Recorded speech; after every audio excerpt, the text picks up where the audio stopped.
Madilim pa lang namamasada na ang e-trike driver na si Lito Macabenta. Inagahan niya raw talaga ngayon para kumita man lang daw bago ang inaasahang high tide. Ayon sa Malabon City Disaster Risk Reduction and Management Office, nasa 11 meters na ang antas ng tubig ngayon sa ilalim ng Tinajeros Bridge. Dakong 12:40 AM kanina na mag-high tide at nadagdagan ng 0.70 meters ang water level. Kaya ang ilang lugar maagang nakaranas ng pagbaha tulad sa bahaging ito ng Malabon Central Market. At tataas pa raw yan kapag umulan.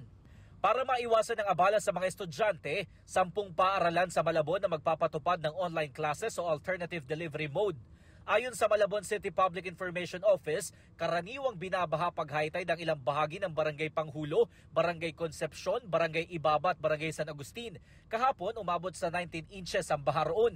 Binabaha rin ang ilang bahagi ng Barangay Dampalit, Barangay Hulong Duhat at Barangay Maysilo. Nakahanda naman daw ang mga tauhan ng Malabon DRRMO at ang kanilang mga rescue vehicle para magbigay ng libreng sakay sa mga apektadong pasahero kasunod ng high tide.